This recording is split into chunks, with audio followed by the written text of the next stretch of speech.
श्री साईराम मु श्री कृष्णचंद्र शतपथी। प्रिय दर्शक बंधु, मो चैनल को आपण मानक स्वागत जनाऊँगी। प्रिय दर्शक बंधु, आज जानिबा साप्ताहिक राशिफल 20 रु 26 अक्टोबर 2025। प्रेम, धन और सफलता मेष ठारू मीन राशि साप्ताहिक रहस्य। ग्रह गति जोगु साप्ताहिक राशिफल आकलन कराए। ग्रह मानकर गतिविधि जोगु आसन्न सप्ताह किछि राशि पाई अत्यंत शुभ होबाकु जाउथबा बेले अन्य राशि गुड़िक सावधान हेबा आवश्यक। मेष राशि व्यक्ति माने व्यवसाय रे नूतन वाणिज्य कारोबार करिवे। पुराना टंका फेरी पाइबे।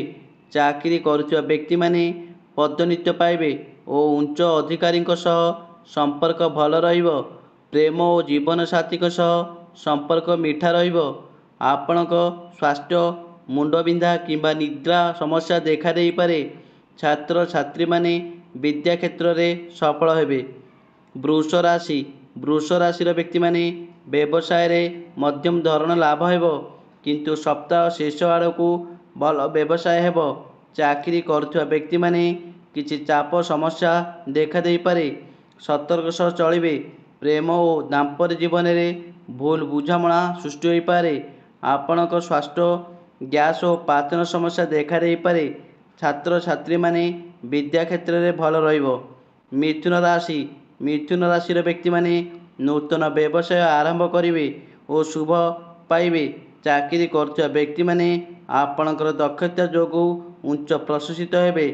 प्रेम और दाम्पत्य जीवन मधुर रहिबो। स्वास्थ्य प्रति जत्न नियंतु। छात्र छात्री माने विद्या कला और योग क्षेत्र में प्रशंसित हेबे।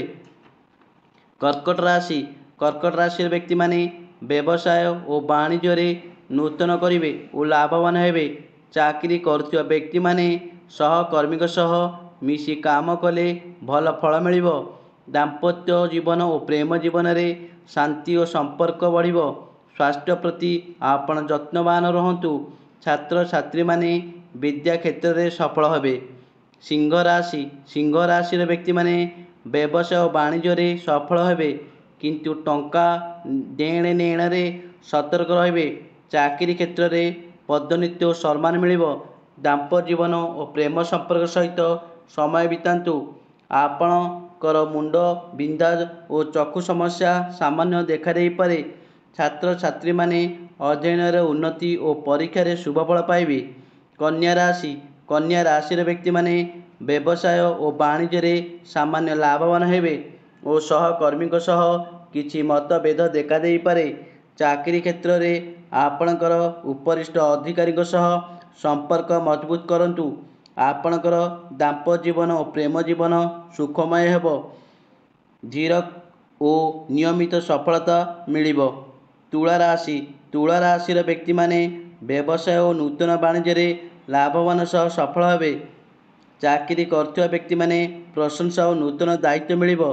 प्रेम और दाम्पत्य जीवन रे भाग्य साथ देबो और मनोबल उच्च रहिबो। पुरातन रोगरू मुक्ति मिलिबो और स्वास्थ्य भल रहिबो।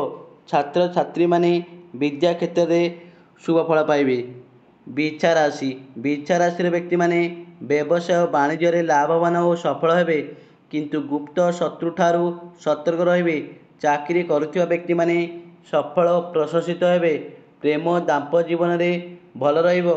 पाद जॉइंट बिंधा देखा देई पारे। छात्र छात्री विद्या प्रति रुचि रहिबो। धनु राशि व्यक्ति माने व्यवसाय और वाणिज्य रे लाभवान हेबे और नूतन व्यवसाय आरंभ करिवे। चाकरी क्षेत्र में प्रशंसित और सफल हेबे। प्रेम संपर्क और दाम्पत्य जीवन मध्यम धरण रहिबो। आपण स्वास्थ्य रे जीवन शैली और खाद्य रे संयम रखंतु। छात्र छात्री माने विद्या क्षेत्र में सफल सहित भाग्य तांको सपक्ष रहिबो। मकर राशि व्यक्ति माने व्यवसाय और वाणिज्य रे मध्यम धरण रहिबो, किंतु शेष आड़कू लाभवान रहिबो। चाकरी और कर्म क्षेत्र में प्रशंसा और शुभफल मिलिबो। प्रेम और जीवन साथी सह भल संपर्क रहिबो। आपणकर स्वास्थ्य प्रति जत्नवान रहंतु। छात्र छात्री माने धैर्य सहित पाठ पढ़िले बहु सफलता मिलिबो। कुंभ राशि कुंभ राशि व्यक्ति माने व्यवसाय वाणिज्य नुआ पार्टनर आसीपारे और धन लाभ रहिबो। चाकरी करथुवा व्यक्ति माने उच्च अधिकारी ठारू प्रशंसा पाइबे। जीवन साथी और प्रेम संपर्क में मधुरता रहिबो। आपणकर स्वास्थ्य प्रति जत्न नियंतु और ध्यान योग द्वारा छात्र छात्री माने विद्या क्षेत्र में सफल हेबे। मीन राशि व्यक्ति माने व्यवसाय वाणिज्य आपण को भाग्य सहायक हेबो। धन लाभ निश्चिंत। पड़ी रही टंका आपण फेरस्त पाइबे। चाकरी करथुवा व्यक्ति माने पदोन्नति और गुरु दायित्व मिल पारे।